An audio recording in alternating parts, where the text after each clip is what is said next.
Chibifaia Conan. Voltamos a falar de Conan seguindo a nossa cronologia da Dark Horse Comics.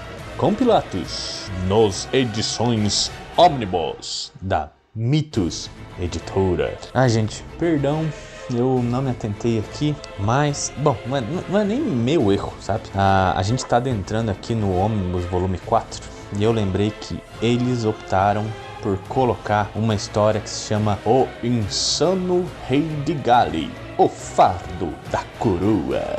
Cara, e essa história, ela cabe muito com o Conan saindo da Ciméria. Ou seja, se vocês estão ligados aí, né, nos nossos programas de Conan, foi no episódio número 13 do Conan, que foi um atrás, né? Então, o anterior foi o Colosso Negro e depois teve aquele da Ciméria. Então esse conto cabe bem ali, né, do Conan saindo da Ciméria, buscando novos ares, meio fudido da cara com o que tinha acontecido lá na Ciméria e tal, né? E ele vai buscar o que fazer, né? E justamente isso aí vai passar ali num reino que fica ali entre a Ciméria e a Aquilônia, né? Que se chama Gali. É um conto contado pelo Darick Robertson e vai ser bem parecido com o que eu contei lá no Colosso Negro. Ele vê uns caras armados, ele oferece a espada, o rei gosta dele, aí eles começam a batalhar junto e ele vira um comandante bem fodinho até, que no meio de uma batalha o rei morre. E daí os sacerdotes ali, os conselheiros do rei, em vez de dar a coroa pro filho do rei, eles dão pro Conan. E o Conan aceita. Até o garoto, né, o príncipe justo, ele fala assim, não, essa coroa é minha. E o Conan meio que bate, assim, deixa ele no escárnio, né, e sai daqui, a coroa é minha agora, bababá, né. No final, vai passando um tempo, o reino, ele tem que combater. Né, ele tem exércitos principalmente contra a Aquilônia, né? O Conan é bom nisso, mas de resto o povo tem fome, o povo fica doente e o Conan tem que lidar com essas paradas e vai deixando ele super, super desgostoso com essa situação, né? De ter essa coroa desse pequeno condado ali de Gali. No final até o garoto volta, o garoto treinou pra cacete, né? Fez um treino de Rock Balboa pra enfrentar o Conan e quando vai ter um embate o Conan falou, essa coroa aqui, eu não quero mesmo, ser rei é ruim pra caralho. Assim, é interessante a ideia, né, que o Conan teve uma experiência de monarca, teve uma experiência de líder de uma região antes de virar o grande rei da Aquilônia, né?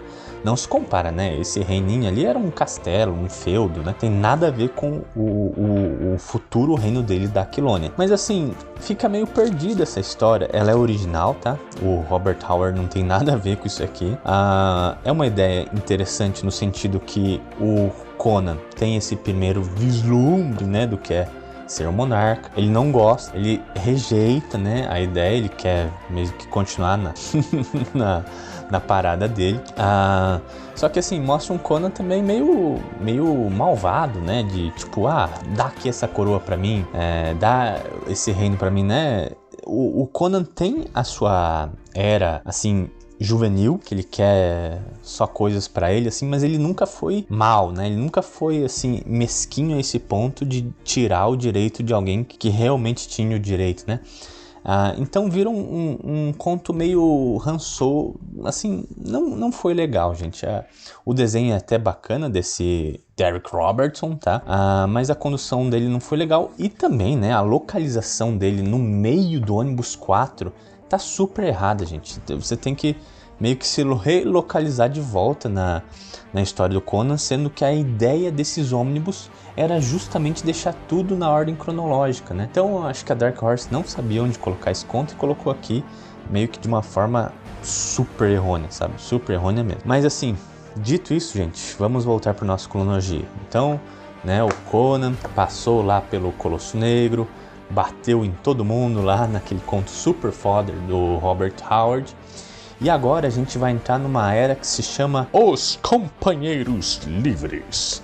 Que nada mais é, gente, que uma fase de ligação entre o próximo conto do Conan. Lembrando, né? Essa cronologia da Dark Horse Comics, ela serve para ligar contos do Robert Howard, inserindo contos originais que servem de ligação, né? Então você tem uma história contínua. Essa era a ideia do Kurt Busiek, né? E agora tem sido colocada aí pelo Timothy Truman. Então, quando a gente começa essa parada, então o Conan salvou o reino lá, né? De Coraja. Lembra que Coraja é um reino acima de Shen, ele faz divisa com Koth, né? E logo acima tá Ophir, né? Então tinha todos esses reinos ali num cenário de batalha entre todos os reinos, né? Então todo mundo se odeia, né? E o Conan foi ali ajudar esse reino de Coraja, principalmente porque ele conheceu a princesa. Como ele salvou, né?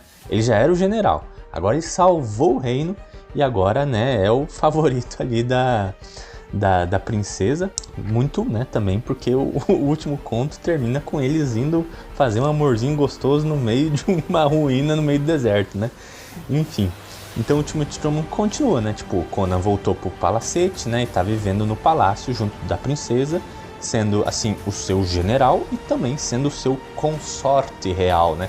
Então o Conan, ele passa a espada de dia, sendo o general dos exércitos de Coraja, e também passa a espada à noite na princesa, porque ele é o consorte real oficial, né, da princesa.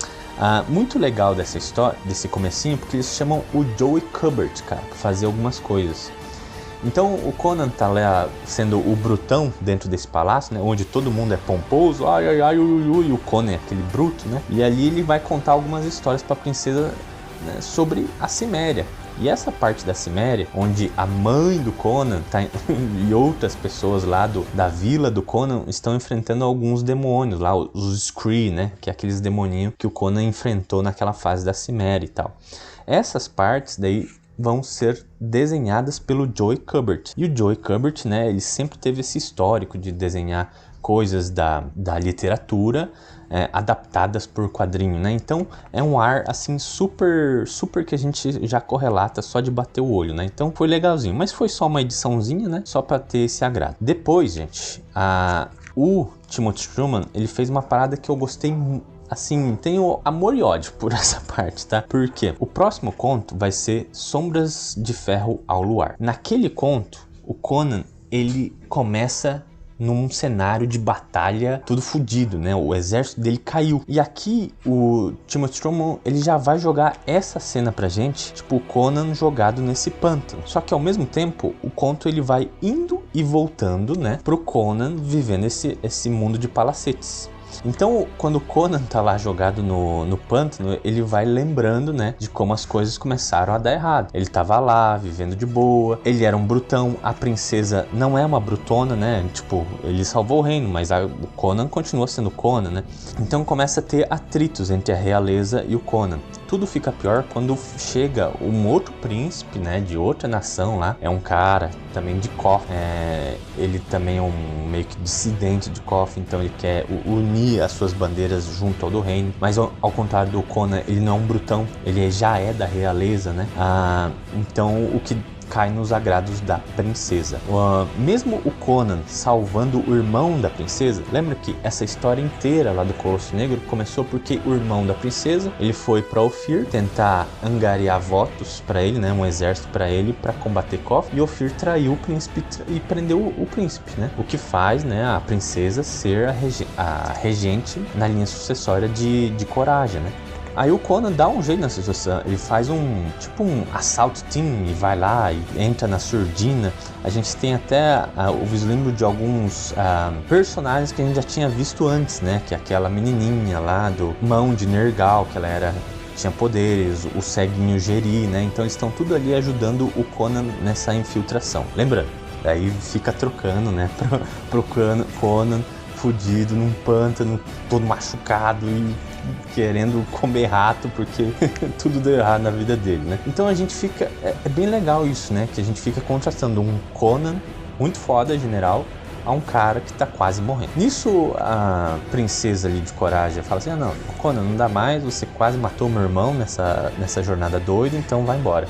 Nisso, né, o Conan, ele vai virar o líder, né, desses guerreiros, já que O Almaric, lembra do Almaric, que é aquele cara que era o dono das bandeiras livres, né? O leão livre, ele morre por causa das feridas que ele levou no Colosso Negro. Então o Conan assume a liderança desses mercenários. Então a história parte agora, né, pro Conan sendo um mercenário e tendo o seu exército particular próprio. Então você vai indo, né? E cada vez vai ficando mais claro como que o Conan acabou naquele pântano, né, doido, né? Também no pântano vai aparecendo fantasmas, né? Por exemplo, o fantasma do Almaric aparece e fala assim, você fudeu o meu exército. Daí essa é mais um gancho pro Conan voltar no passado para contar pra gente o que aconteceu. Então ele conta, né, que ele tava indo muito bem com o exército de mercenários dele e tal, eles estavam saqueando muitas cidades, estava tudo certo, só que daí de repente ele chegou muito perto lá da costa leste da era iboriana, e na costa leste iboriana você vê lá o mar de Vilayet, que é tipo um oceano, é muita água, tá? É um mar, mas, né, rodeado por terra, mas ele é tão grande que eles chamam ele de Oceano de Vilayet. E nesse último reino, antes de entrar no mar, é Turan, né? Turan é um reino muito grande e eles estão, assim, se incomodando já com esse exército do Conan. Então eles preparam uma emboscada pro Conan, né, para acabar com esse mercenário aí, tá acabando de cidade atrás de cidade. Eles têm ajuda até de alguns personagens que vão aparecer lá no próximo conto, né, que vai ser o nosso próximo podcast do Sombra de Luz, Sombra de Ferro ao Luar, né, que é o pirata Sérgios de Crocha, né. Mas isso, né, ele tem um desavesso ali e o Conan conhece, porque lá no conto ele vai chegar, Sérgio, seu pau no cu, deu Sérgio, eu me lembro de você, e no conto não é explicado. Então é muito legal o que o Timothy Stroman faz aqui, né, ele explica. Então é um cara que tentou se aliar ao Conan, o Conan fudeu, né, cagou pra ele, sai fora daqui, seu pirata gordo, né, e acaba assim. Ao mesmo tempo, também, naquele conto, o próximo conto, né, a gente vê uma princesa, né, que foi vendida a um príncipe de Turan. Aqui a gente já começa a ver a história dela, né? Ela sendo vendida, ela sendo abusada, ela sendo torturada pelo príncipe ali de Turan e ela foge, né? No conto a gente começa com tudo isso sem saber porra nenhuma, né? Então essas partes aqui que foram impostas pela Dark Horse eu achei que ficou bem legal, tá? E daí o desenho também, esqueci de falar que o desenho ele vai alternando. Quando é o pântano, o Conan todo derrotado, é o grandiosíssimo Tomás de Orello desenhando. E quando não é o passado, é o próprio Timothy Truman desenhando. É assim, então o Timothy está escrevendo e desenhando essas histórias, o que é bem legal, quando assim, você não precisa nem raciocinar que a história voltou pro passado ou voltou pro presente, né? Você só vê pelo desenho, o que é bem legal, tá? Então a emboscada dá certo, né? O Conan vai perder todos os seus homens, né? Até os amigos que a gente estava meio que começando a gostar ali, né? Tinha o arqueiro, tinha o caolho, eles vão tombando um a um. Inclusive o Conan leva uma balaçada na cabeça ali que vai deixar ele desmaiado, né? E muito provavelmente ele vai ser o único sobrevivente dos mercenários de Amalric que o Conan liderava, tá? E esse conto vai terminar com o começo do conto do Robert E. Howard, né? Que é essa moça, era uma concubina do Shah, ela estava fugindo, ela consegue fugir, mas o Shah tá indo atrás dela, e bem quando o Shah fala assim, agora você vai ver, né? Dá a impressão que vai rolar um abuso sexual pesado, chega o Conan e fala, agora eu tenho minha vingança. E taca a espada nesse príncipezinho aí de Turan, que era um tremendo de um filho de uma mãe, sabe? E dá gosto, cara. O desenho do Tomás de Orello é muito bom ver a espada dele trespassando e fazendo as tripas desse Shah rolar pelo chão e voar pelo ar. Foi muito, mas muito prazeroso mesmo. Então, acho que é a primeira vez que a gente não vai abordar um material original do Howard aqui, né? Que nem eu disse, né? Foi um material de transição até chegar aos Sombras de Ferro ao Luar. Aí eu também, né, tomei a liberdade de colocar esse conto ali que eu falei no começo, né, de Galho. Então fica tudo um podcast só para materiais originais da Dark Horse, né? Que vão sim ligar aos materiais originais do Robert. Mas por enquanto é isso, minha gente. Espero que tenham gostado aí, nós estamos começando o Omnibus Volume 4, né? Não sei se eu falei no começo, mas se eu não falei, vai estar linkado aqui no link da postagem. Nós terminamos o volume 3 e agora esse foi o começo do Omnibus da Mitos, volume 4, Mercenários e Loucura. E no próximo podcast vamos continuar com ele. A gente se vê lá, curtam, compartilham, mande suas recomendações aí, tanto no Spotify ou no Instagram. A galera tem falado mais comigo no Instagram, que eu respondo melhor por lá, mas é isso aí. Gente, um abraço e valeu!